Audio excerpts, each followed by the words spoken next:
Welcome to All Home Care Matters, the show where we discuss all things home care, with discussions on important age-related matters and topics. Brought to you by Enriched Life Home Care Services, the #1 rated home care provider in Michigan by Top Rated Local.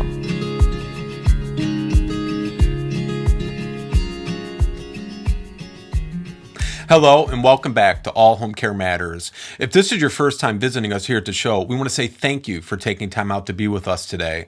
We appreciate how valuable everyone's time is, and that's why we try and make each episode here at All Home Care Matters something that will hopefully matter to you. Today, we are honored to welcome you to a special episode of All Home Care Matters, the celebration of Dr. James Vickers' retirement. Welcome, everybody, to the celebration of Dr. James Vickers' retirements. Thank you so much for being here with us today. I want to first start off, Dr. Vickers, if you wouldn't mind taking a few moments and introducing yourself to the audience. Many thanks, Lance. It's just wonderful to be here as part of the video cast.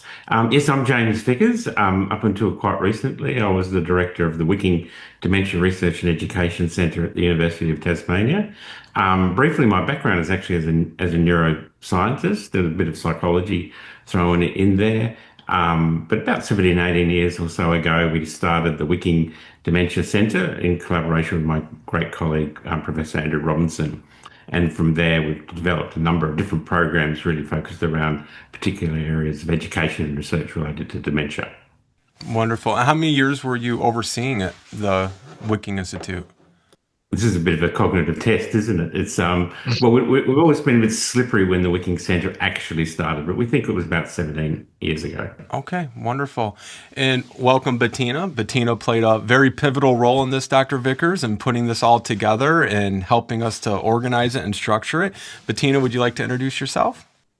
Yeah, good morning or good afternoon, depending on where everyone is in the world today. My name's Bettina Morrow. I am the Associate Director of Adult Protective Services for the state of Colorado. And I was fortunate enough to also engage to the Masters of Dementia program at the University of Tasmania under James Vickers. Wonderful. And Agnieszka? Good morning. I'm sending you the sunny greetings across the continents from tomorrow.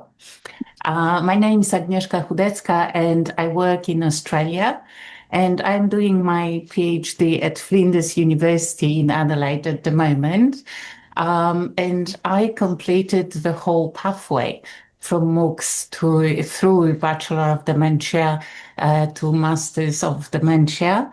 I lead the PCAG Alliance Secretariat and focus on relational communication in dementia care for culturally and linguistically diverse communities. Wonderful. Well, thank you for being here. Tim. Welcome. Hello, how are you?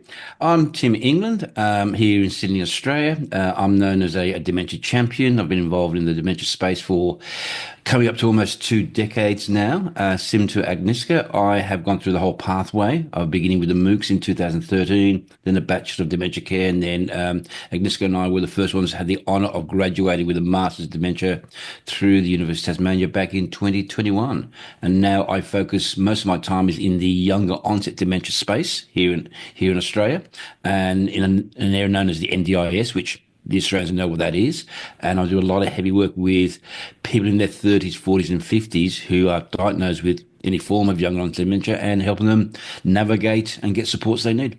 Wonderful. And Tim, you're a longtime friend of the show. It's always great to have you back on here. Well, it's always a pleasure. Yes. Sarah Kay.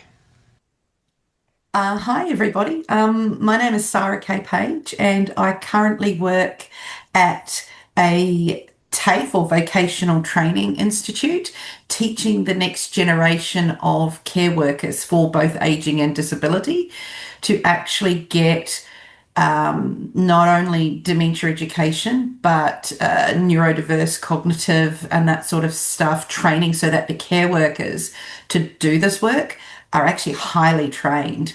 And I work in conjunction with creating new resources. I had the pleasure of doing the Bachelor of Dementia Care and the Masters as part of that inaugural iteration, and I'm doing my second master's in education now, looking towards a PhD and creating a resource to actually help home-based carers to get the same training as the paid care workers that we actually teach at the moment. So, yeah. Wonderful. Well, thank you for being here. And Amy. Hi, good morning. I'm also joining from Sydney. So I'm a dementia consultant working for a residential aged care facility called the Montefiore, and my background is actually in occupational therapy. Had the pleasure of doing the Masters of Dementia in 2020, and from there developed a post-diagnostic support service that is supporting people living with dementia at home called Dementia Ready by Montefiore. That's me. Wonderful. Well, thank you for being here. We're here celebrating, Dr. Vickers' contributions and, his life's work at the not only the Wicking Institute, but also into the dementia research and education, as a whole, the whole profession. Agnieszka, I wanted to start with you and kind of ask, how did completing the Master of Dementia at UTAS help to shape your professional journey, and what inspired you to really pursue this specialization? Thank you. So first of all, I was incredibly excited after completing the MOOCs, massive open online courses, to hear about opening of the possibility of doing a degree studies specifically on dementia. And it was offered online. It was offered as a fully flexible option. So I just jumped into it. So from the very beginning, it was a combination of the opportunity to study, to learn, to join that incredible online community of co-students, but also to be a part of development of that degree into the future. And yes, it was that amazing in parallel action of studying and contributing to amending, to improving into the future. And for me, it felt like part of a mission, not only on personal level, but into the future for the aged care sector where I work. And another level of that was that amazing community of co-students coming to the degree, answering the call from various pathways of life. So it was that, again, parallel of studies, tapping into the expertise and experience of people knowing more or less about dementia from their personal perspective. Yeah. So obviously working in cold space, culturally and linguistically diverse, and sort of like going into the mode of studying in a foreign country, learning about Australian system was all combining together for me. So thank you for the experience. Yeah. Thank you for sharing that too. And I just want to say, when Bettina was sharing your specific discipline and area of research, I just found it very fascinating, because I think it's something that maybe doesn't often get looked at when you're talking about dementia care as a whole, when it comes to linguistics. And so thank you for doing that. Bettina, I want to come to you. Like Tim, you've been a longtime friend of the show and of mine, and, we're here today to celebrate Dr. Vickers, and I think it's fair to say none of us would be here today if it wasn't for Dr. Vickers and, his contribution and the things he's created for the betterment and the awareness of the dementia field of study. Thinking back, Bettina, when you first enrolled at UTAS and the dementia degree course that you had taken, the bachelor's and the master's, how has your life professionally and maybe even personally been affected by Dr. Vickers? Well, professionally, quite profoundly, I would say. So I work in the area of elder abuse, and for those who may not be familiar, there is quite a strong intersection between elder abuse and the increase of experiencing it for those who do experience cognitive deficits such as dementia. So having the ability to join the master's program and learn such detailed and focused nuances regarding the current research, the literature, learning from some of the most esteemed people in the country was incredibly professionally beneficial to myself in my learning and application to the work I do. But probably even more exciting for me is I then took many of the MOOCs that UTAS offers and for many years made them mandatory for my staff because they're exceptional quality to get a university certificate at no cost. And so made it part of the orientation onboarding for new staff and made it mandatory for all experienced staff to ensure that they were receiving the quality of education that I was also fortunate enough, which ultimately serves my community better because then I have more highly trained staff who have a better and a deeper understanding of dementia when they're undertaking investigations and assessments and can ultimately support people in a much better way. So I owe enormous gratitude to James and his entire team for not just what I have been able to accomplish and learn, but for what I've then been able to take back and share throughout Colorado in my practice here. Yeah, that's wonderful. Thank you, Bettina. Next, let's go to Tim England, dementia champion. Tim, you've been on the show several times, and, one of the shows was talking about the future of dementia education. It was you, Sarah Kay, and Bettina talking about the master's program because you guys were some of the first to graduate with that one-of-its-kind degree. How has your advocacy, professional life, and work been shaped by Dr. Vickers and his courses he's created at Wicking? Wow, what a question. Thank you for the opportunity. Profound. I would not be doing anything that I'm doing now without James. Now, the impact he's had on me personally and also professionally, it can't be summed up in a few words. Example, Lance, you and I wouldn't have been talking years ago originally without James first. Mm-hmm. Yeah, because the programs I went through and the education I got and how he put the fire in my belly for public education, that's how you and I first met, back in 2020 or 2021, I can't remember when. And how many times have we contributed together and gone on so many tangents and look how you have actually developed and grown in the area that you've done and the impact you're making globally with dementia. And that has been because of James, linking through myself.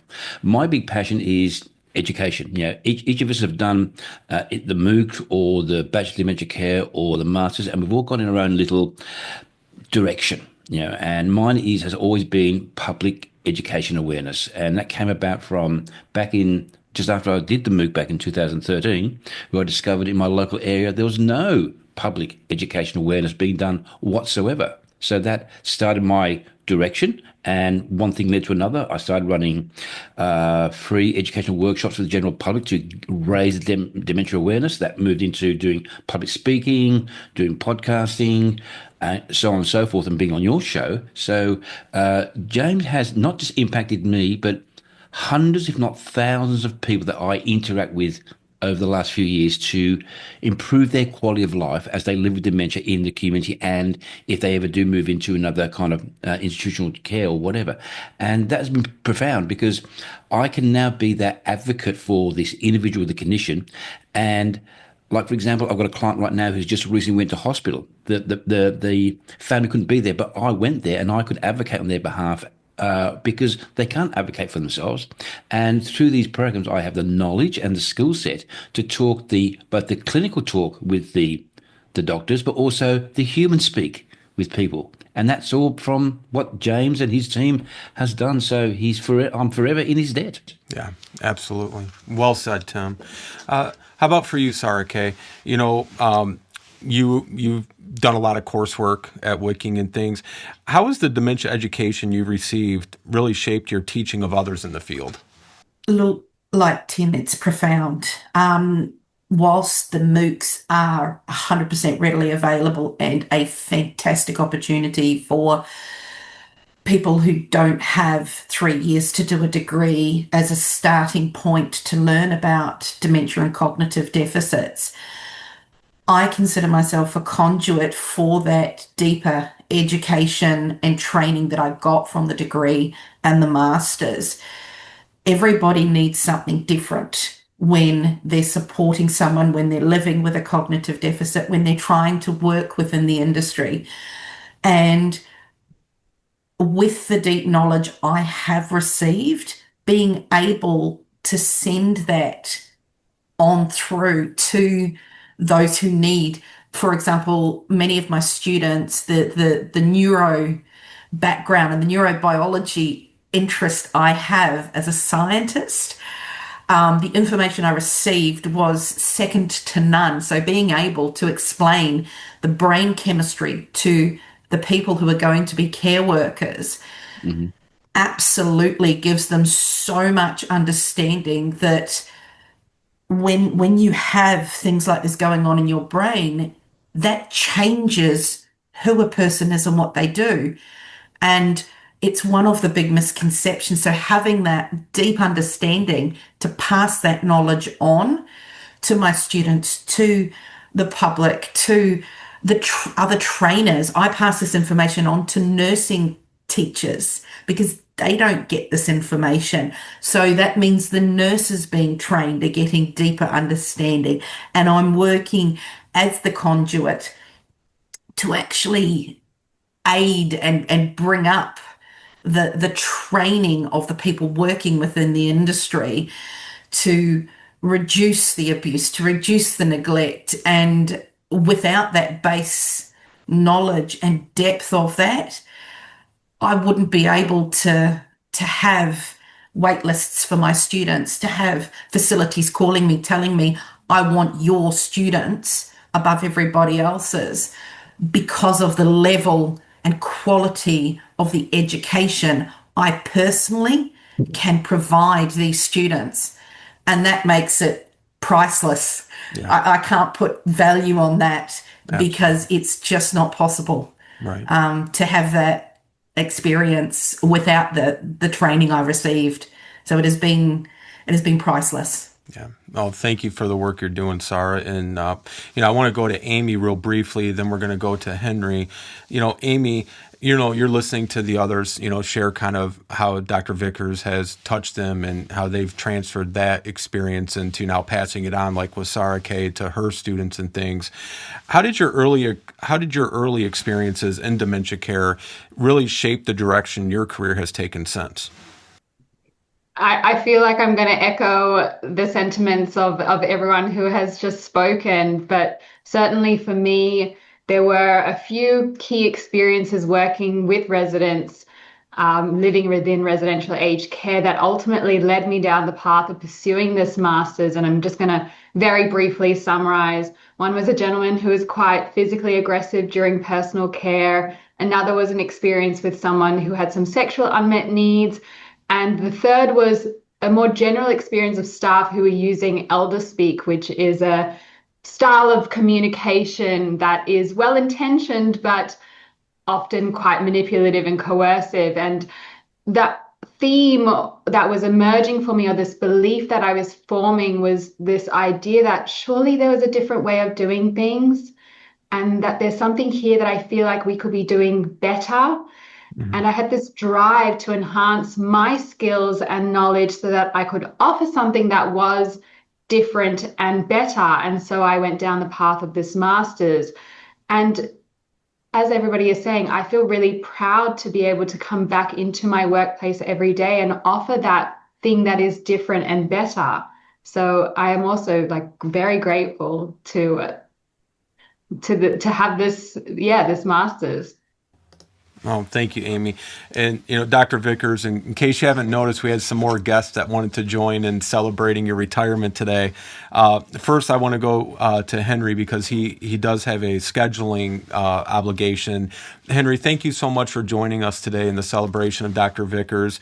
Would you take a moment and introduce yourself? And then I just had a couple of quick questions for you. Sure. I'm Henry Brodati, and I'm a Professor of Aging and Mental Health at the University of New South Wales in Sydney. I'm also a practicing psychogeriatrician and have been very involved with Dementia Australia from its foundation back in 1984 and with other associations since. And I've known James, I don't know, for a few decades, and we seem to have been on countless committees together. And I've always valued James's opinions. And James is a quiet sort of guy. He doesn't just, mouth off. When he does speak, it's always something sensible to say. And so it's always considered and thoughtful. And just as a side bar, as it were, my son works in residential care, Amy, at the Montefiore, and he did the MOOC course. So you've really been a pioneer in establishing that and have really led the world in dementia education in that way. And I'm in awe. But James, I have one thing to say to you. You're too young to retire. Henry, I wanted to ask you, what has been one of the most rewarding aspects of your career? Of my career? That question was going to be for James. What was the most rewarding aspect of his career? But certainly working with Dementia Australia has been one of the most, well, probably the most rewarding aspect, not just at the state and national level, but also at the international level. I think, like James, I'm a clinician. You can help people one-on-one. But when you do something like a MOOC or a degree in dementia, or work with the Dementia Australia, you can reach thousands or hundreds of thousands of people.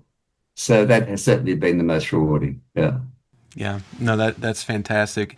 Henry, if you had to share one of your fondest memories of either a personal connection or professionally with Dr. Vickers, what one would you want to share? Oh, gosh. Sorry, that's caught me on the hop. I might pass on that one if you don't mind. That's okay. I can't think of a particular one. All right, well, we've gone to so many conferences together. We're on government committees together. We're on research committees together, on ADNET, we've actually had patients I've tried to share with him, but he's such in demand they can't always get to him. It's been terrific. And also what we haven't mentioned is his work as a clinician, I think, with the Island Clinic. I see Jane's online too, and that's something to be proud of.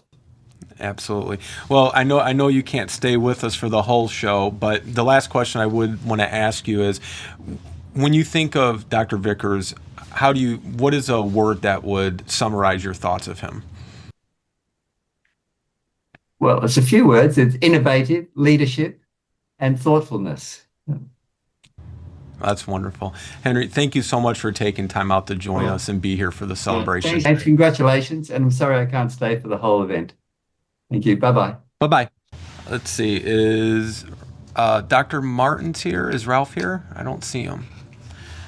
We're going to go next to Matt Kirkaldy. I hope I'm pronouncing that right, Matt. I apologize. Would you take a moment and introduce yourself? Sure, I'm Matt Kirkaldy. I am a senior lecturer at the Wicking Centre in Neuroscience and Dementia Studies. I first met James 30 years ago when he taught me about the structure of the cerebral cortex. Then he saved my career about probably 4 times, do you reckon, across the years.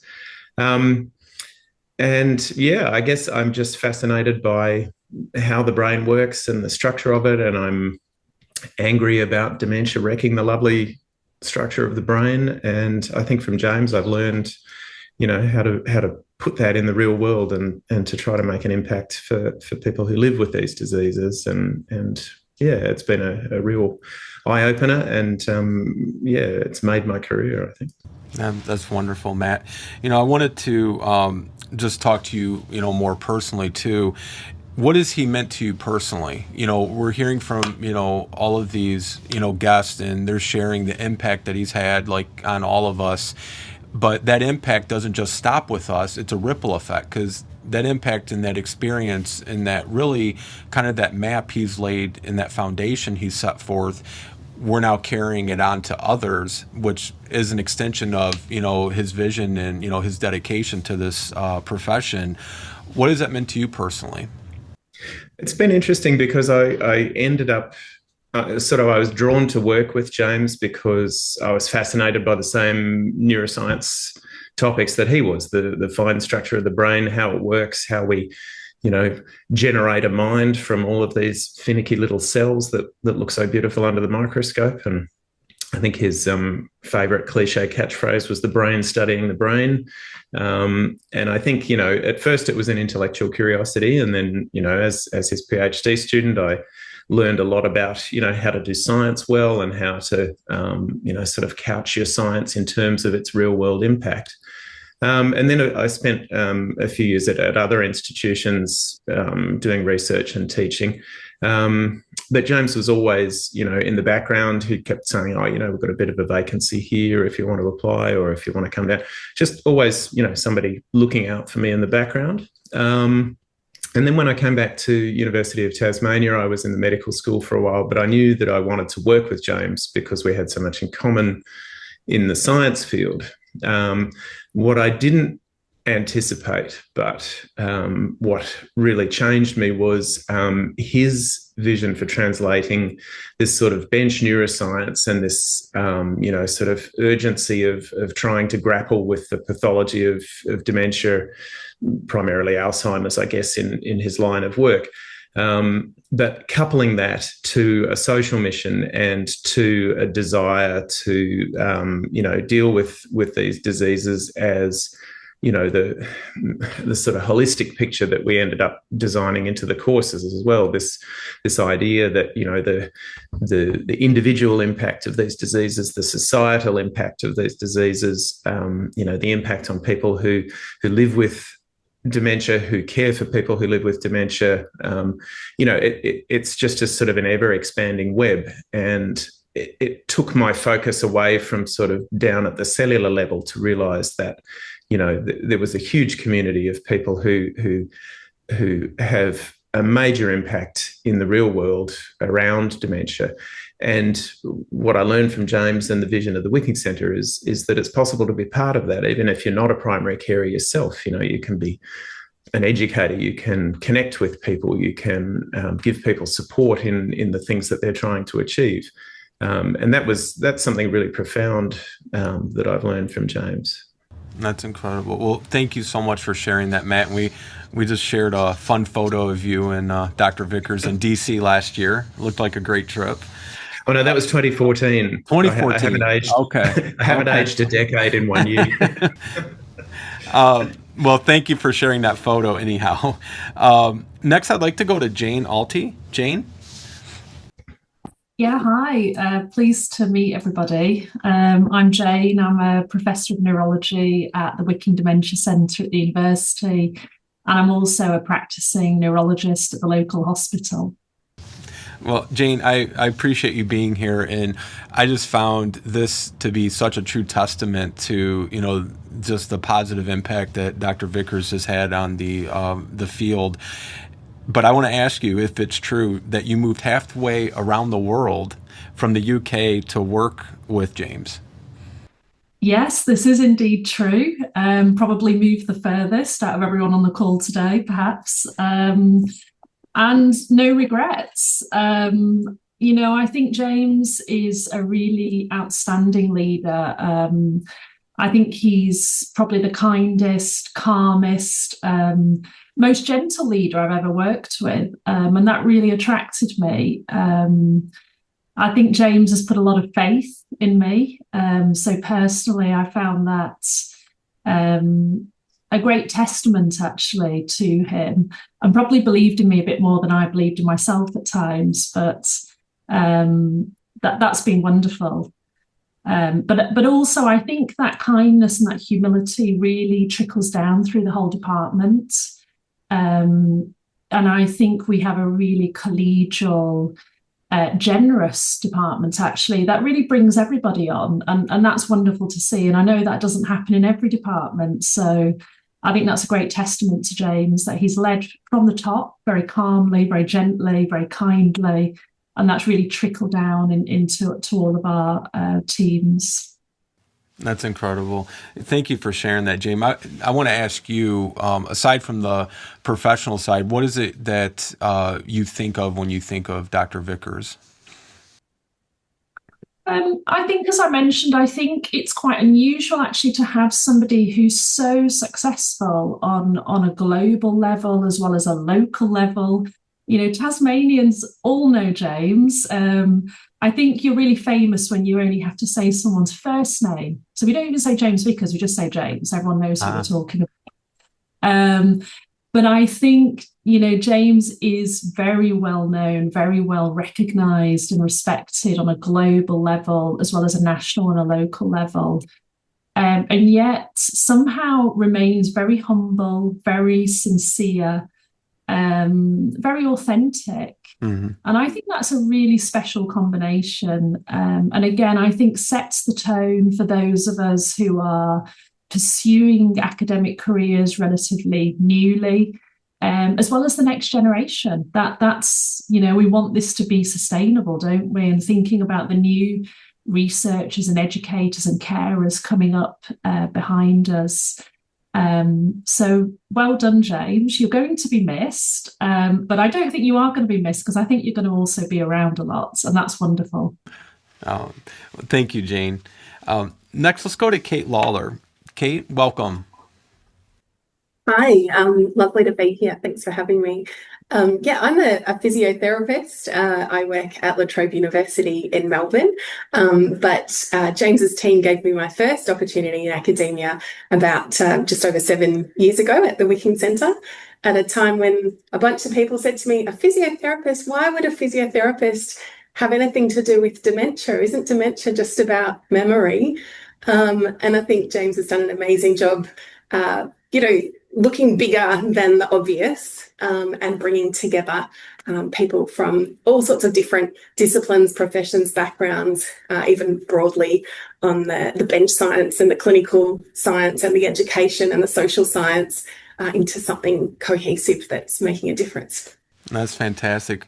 You know, when you are reflecting on, you know, James's contributions to clinical research and education in dementia, what's first to mind to you?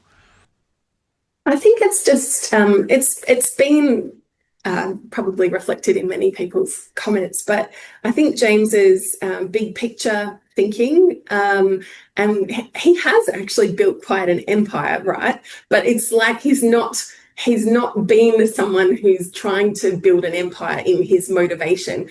It's just come because he seems to be, to me, to have been motivated by actually trying to make a difference in the world, and trying to, which requires thinking more broadly than just sort of one little discipline. So he's been a risk taker. You know, I was a risk. I wasn't someone I hadn't quite finished my PhD at the time of starting.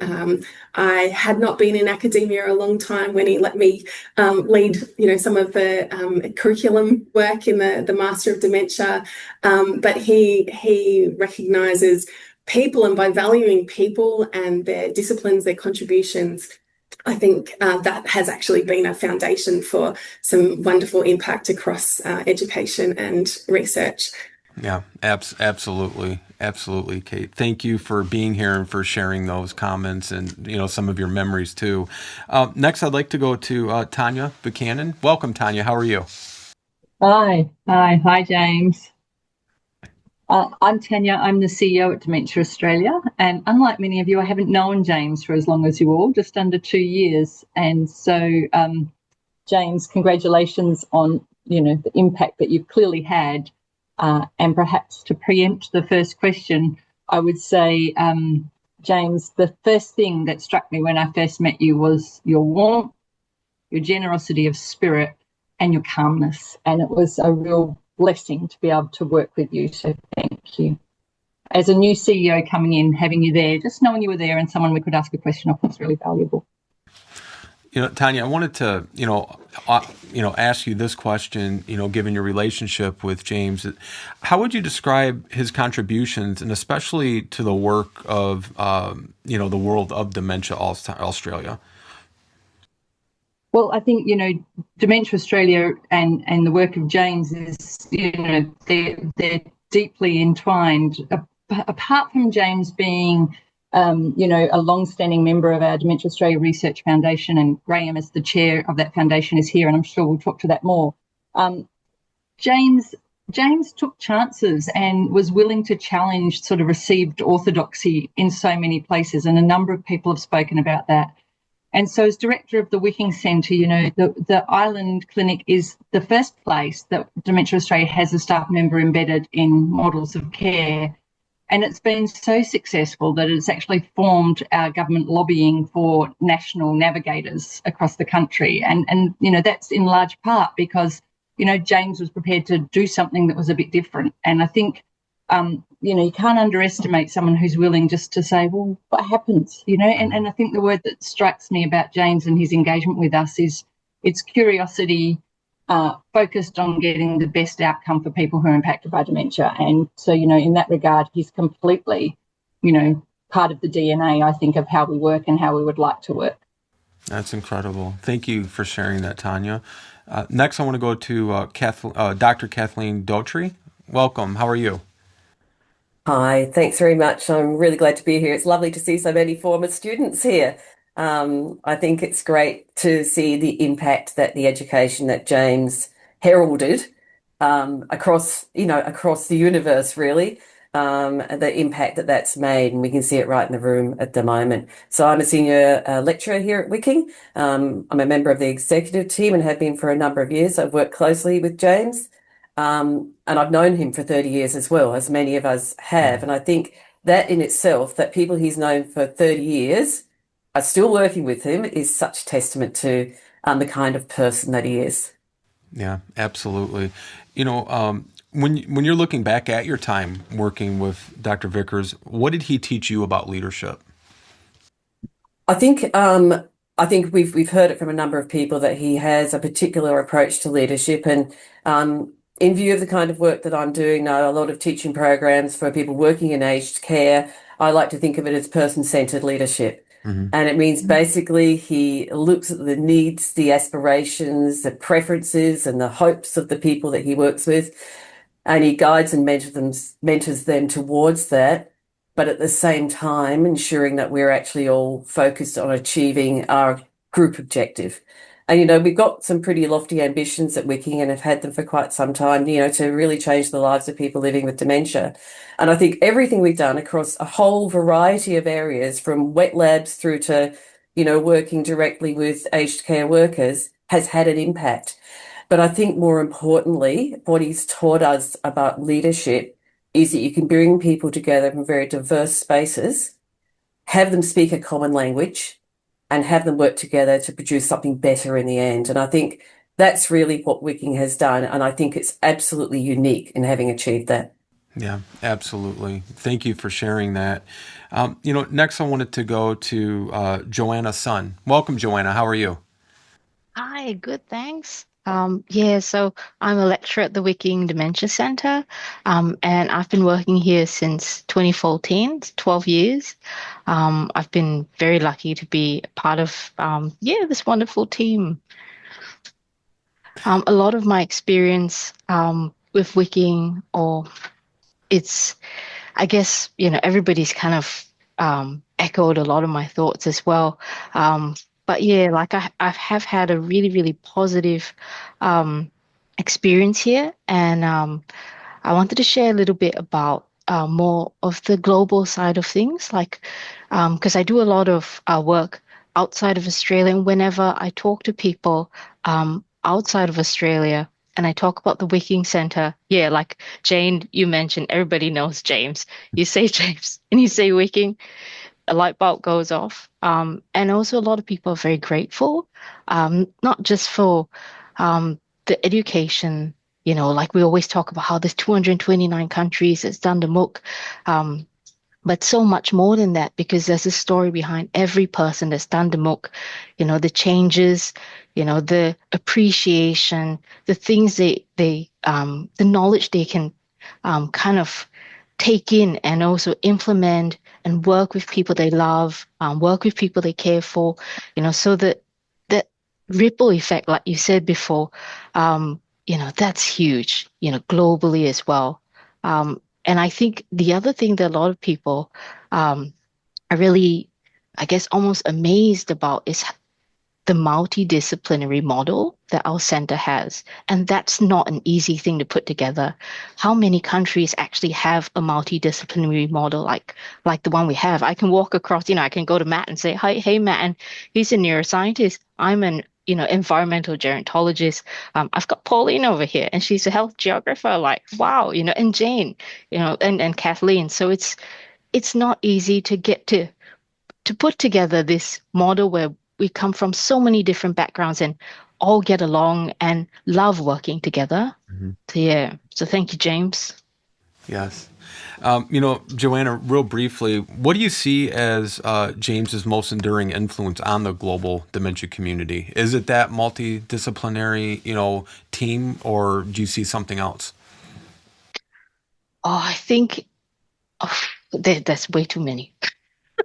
But his very unique leadership, his vision, I think this, to bring this multidisciplinary team, create a center, and then on top of that, have all these different, have all these different research groups. And if you look into all these research groups, they're all, a lot of it, they're not siloed. We have people from all these different backgrounds, not just, our clinical background, but also from different countries, different cultures. It's a huge, beautiful mixing pot. So and it's a skill to be able to put all these, basically everybody together in such a unique team with little sub teams. So Yeah, absolutely. Well, thank you, Joanna, for sharing that and for the contributions you're bringing to the, study and the awareness of dementia. Next, I'd like to go to Mr. Graham Samuel. Welcome, sir. How are you? Right, just gone off mute. So I'm Graham Samuel, Chair of Dementia Australia for 10 years and now continuing as Chair of the Dementia Australia Research Foundation. But I'm unique amongst the gathering here today in that I have no clinical expertise at all. That didn't stop me yesterday, by the way, telling my anaesthetist the various drugs that he couldn't use as part of a general anaesthetic, but that's all right. Let me say to you, I've known James it's got to be over a decade now, particularly with your involvement on the Dementia Australia Research Foundation, both as a trusted advisor and more recently as a director. And I am really sorry to see you retire as a director, but that's what happens. In fact, I don't celebrate your retirement. I celebrate your achievements through all those years that you have done so much for those people living with dementia and their carers.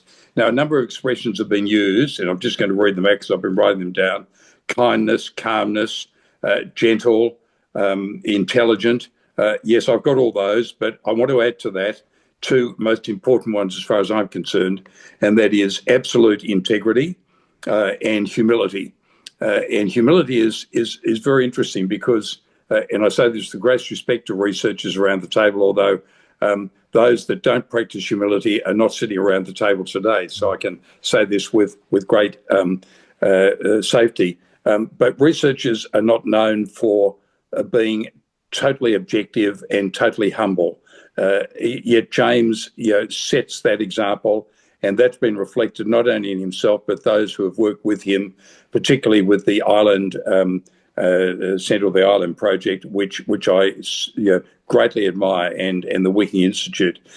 James has been very interesting. I've worked with him not only with the Research Foundation, but also in our, as it turns out, abortive attempt to set up a national structure of dementia centres, that is comprehensive dementia centres. And it was very interesting with James that of all those that were sitting around that table, leaders throughout the various states and territories, James was the person who just sat there very quietly and offered his advice, which was always very objective. He was ready, willing and able, had we proceeded with the project, to have the Island Centre as a if you like, as a pilot, as one of those that would provide comprehensive dementia services. And James, I just want to say to you that I celebrate your time as a leader in the Wickens Institute and in Tasmania, but not only that, but nationally. And I admire you for your intelligence, your humility, your integrity, and all those other things that we talked about: kindness, calmness, gentleness. It just exhibits you and those that have worked with you. And I want to say that I'm not going to celebrate your retirement, because I don't think you will retire. You're too young to do that. I reckon you've got several decades left of productive capacity, and I'm looking forward, I hope, to working with you into the future. Thank you, Graham. Graham, can I just ask a quick question before we go to Dr. Vickers? When you look back and you reflect on his contributions and just the person that he is, what do you think is going to be the enduring, lasting impact of his contributions? I think it's to set an example for the research community as to how research and leadership can be undertaken, not through the use of aggression or what's the word? Not through the approach that says it's my way or the highway, but rather one of gentle persuasion, objectivity, a recognition that he may not always be right, but I have to say to you that almost without exceptions, he's always right. But it's that ability to lead by collaboration, by showing the right example, and just being a person that you could admire from every particular angle. I think it's really quite unique, and he has been extraordinary in his contribution to the Dementia Australia Research Foundation, in his contribution to the work we did on the potential national comprehensive dementia centres, and I just think he stands up there on a very high pedestal, so high that actually you can't see it at times. He's sitting up there so high. But so I've got nothing but admiration for him, and I say to all those that work with him, you couldn't have a better example of leadership and integrity, humility, and the ability to make a significant contribution to those that really matter, and that is those living with dementia and those caring for them. Yeah, that's incredible. Thank you for sharing that, and I think you summarized him quite well. Dr. Vickers, it's your turn. We're coming to you now. So I just want to say, as some of you may or may not be able to tell, I'm the only one here without the accent, so I apologize if you're having a hard time understanding me, or maybe it's the other way around. Maybe I'm the one with the accent today. But I wanted to, first, congratulate you again on your enduring, lasting impact you've given to the study, education, and research and awareness of dementia.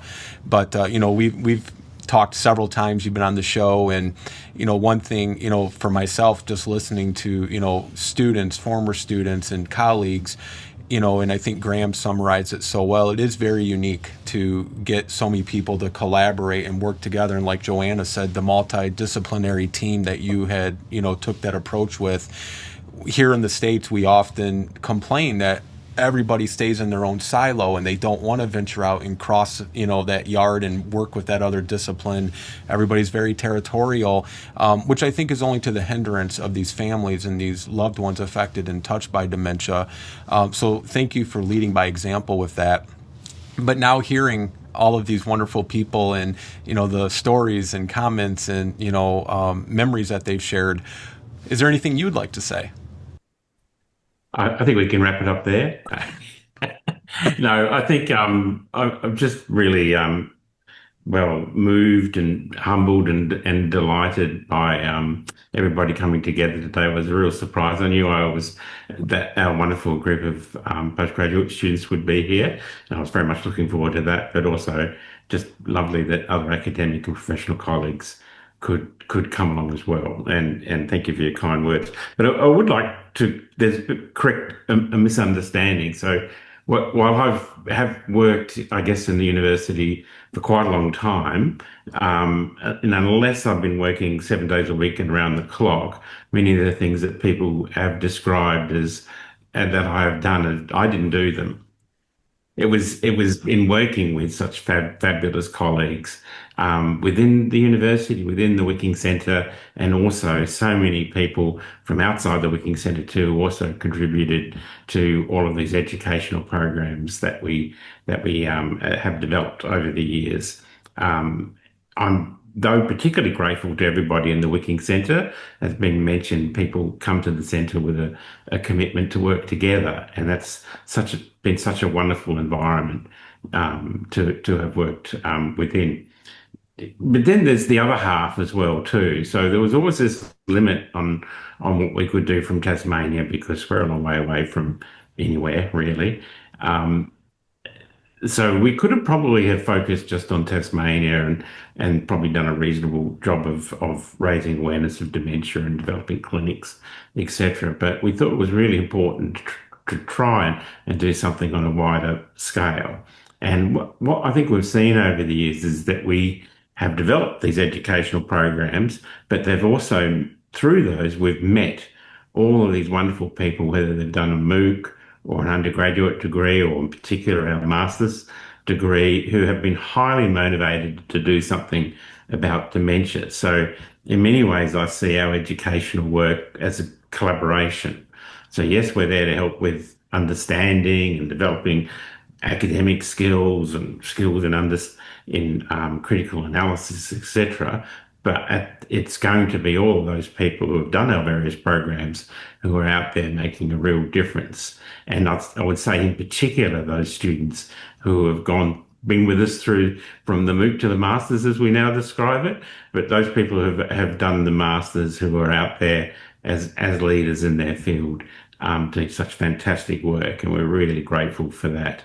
And I would say too that in many cases, the programs we've developed have been a bit of an exercise in co-creation. There's a couple of my Wicking colleagues who were around in particular when we were developing the Masters, and that was, that was a great experience, but also tough, and we relied a lot on the feedback that we had before the Masters was started, and then when the Masters had started as well too, to help create something that hopefully was going to be useful. So I think that I've just been so lucky to have had such great colleagues, I guess, within the university system, outside the university system, and also, I guess, in particular now with all of these students of various programs that we offer, who again are the people out there doing great work. So thank you, Lance, and thank you all for your very kind, very, very kind comments. And while I've retired, I guess formally, it's my great hope to continue in a number of areas that relate to projects that we have undergoing at the Wicking Centre as well too. But I guess it'll be at a slightly slower pace. That's wonderful. Would anybody like to add any parting comments or thoughts before we go? I would, if I could, if you don't mind. I just want to add on to something that James just said, and I think it's kind of understated that out of all of my academic career and so forth, James's team have been very open during the whole development of their programs for this feedback, and especially through when doing the Masters. James took the leadership role. He said he wanted feedback as the program's being run, and he received feedback from everybody. And the marvelous thing is he took that feedback on board and has made the program even better. Now, not a lot of academic leaders are quite willing to do that, and he does that in spades, and his whole team. So that's probably one of his greatest strengths is he was open to feedback, listened patiently, and then applied it and made things even better. So top marks. Yes, absolutely. Absolutely. I'm going to jump in there because unfortunately I think the poor university ended up with a significantly passionate and outspoken first group as their cohort, and I know my fellow students will agree, and unfortunately some of the fantastic lecturers there will probably agree. We didn't make it easy on you. That being said, steel sharpens steel, and for us having to work through something that was a first trial, for want of a better term, it allowed us to be better, as well as the actual study and what it turned into. And I think it showed, our passion and the teachers, the lecturers, the entire process, how that does work effectively if they are willing to take that feedback, and that made us listened to as a cohort. And honestly, that then allowed us to have, I suppose, the permission to realize that we were becoming the professionals to go out and take those next steps, because we were listened to by professionals as well. And that allowed us to grow in so many other ways than just a piece of paper. And that is definitely what I take in that collaborative role. So absolutely concur. Thank you, Sarah. Okay. Agnieszka? Thank you. I would like to share with you my aha moment, or the moment when I got hooked. I shared before how I responded to the call of announcing the first in the world dementia-specific higher degree, and thank you very much for that. This is so huge, powerful, international, worldwide, so thank you. But a very significant moment happened to me when I was listening to one of the lectures when James and many of us said about how humble you are, how approachable you are. So from that high level of distinguished professor and very worldly recognized researcher, I remember how you told us that at the foundation of the design of that degree was a nurse approach. So bringing nurse perspective into putting together a scientific degree, putting together the perspective of neuroscience, but also the policies and systems and care, going broadly into the public health, was placing dementia and unpacking these from that very person-centered perspective. And it is where definitely I got hooked. And yes, the passion grew with your support, with your openness to hearing us and to being alongside the process. So thank you very much. That's wonderful. Thank you. Bettina, you want to add anything? Oh, Matt? Oh, Bettina? No, please go to Matt. I saw him. Matt?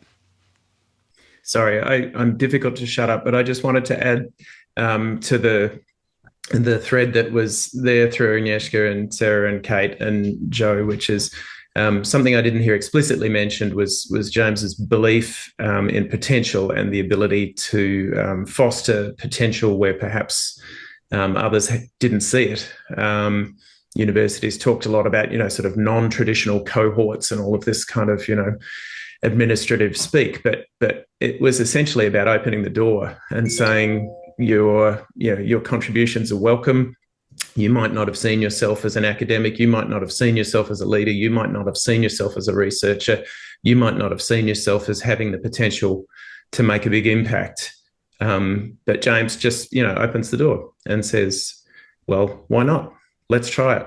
And I've seen so many people come through the Wicking, come through the courses, come through the MOOCs, and emerge from the other side with the belief in their own potential and their own capacity to achieve change and to make an impact. And I think that's something which is very difficult to achieve, but I think it's an absolute hallmark of the institutions and the settings and the workplaces that James has established. So I just wanted to make sure that was mentioned explicitly.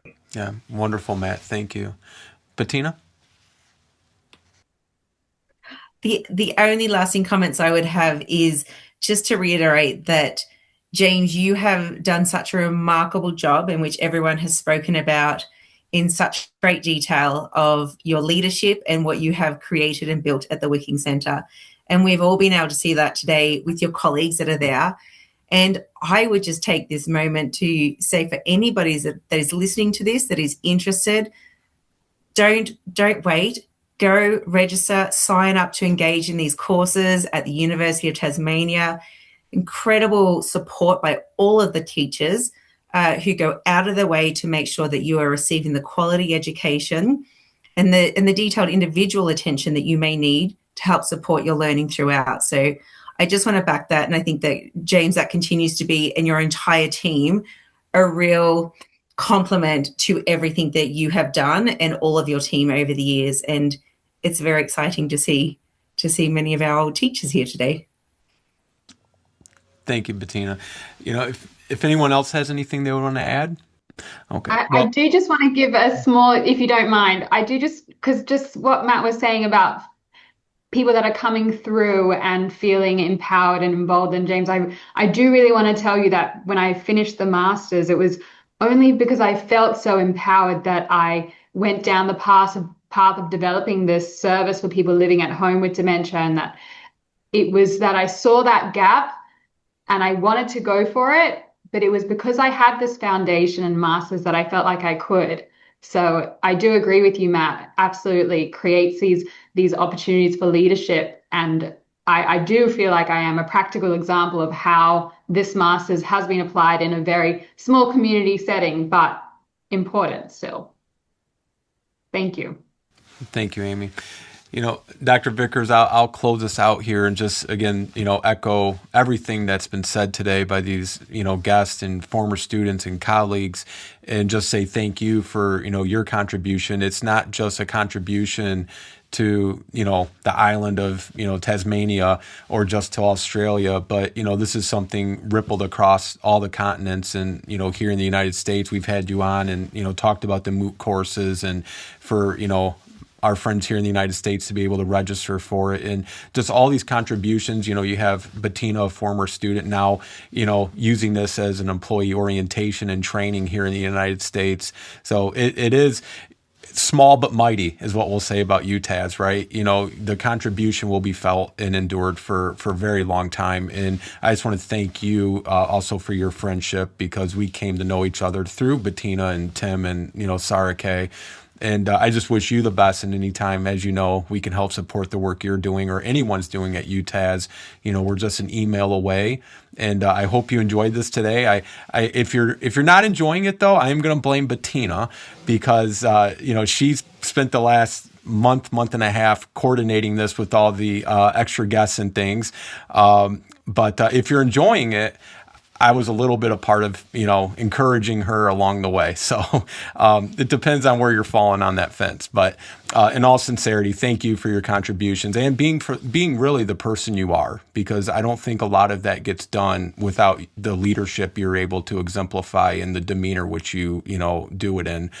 So thank you. And I want to thank all of the guests today for joining us in the celebration. And, anytime that myself or All Home Care Matters can help support any of the work that you guys are doing, please reach out to us. We love to help spread awareness and, share these resources with our audiences. So thank you. And thank you, Dr. Vickers. Thank you, everyone. Much appreciated. Dear James, on behalf of Alzheimer's Disease International, I would like to congratulate you on your retirement and thank you for your outstanding contribution to dementia research, education, and leadership. Your commitment to advancing knowledge and improving the lives of people living with dementia has had a lasting impact both within Australia and around the world. Your dedication to excellence and to collaboration has strengthened the connection between research, education, and real-world outcomes. While this marks the end of one chapter, your influence will no doubt continue to be felt for many years to come by us all. From me and from everyone at ADI, I wish you every happiness and fulfillment in this next phase, and thank you sincerely for all your hard work. Have a lovely retirement. Thank you for joining us again here at All Home Care Matters. All Home Care Matters is here to help families as they navigate these long-term care issues. We invite you to visit us at allhomecarematters.com, where there's a private, secure, fillable form where you can give us feedback, show ideas, or if you have questions. Every form is read and responded to. And remember, you can listen to the show on any of your favorite podcast streaming platforms or watch the show on our official YouTube channel. Just make sure that you hit that subscribe button so that you never miss an episode. We'd also like to say thank you again to Dr. James Vickers and our guest today. We look forward to seeing you again here at All Home Care Matters. Thank you for joining us today. We look forward to you joining us again on another episode of All Home Care Matters. To learn more about the show and to connect with us, visit us at allhomecarematters.com.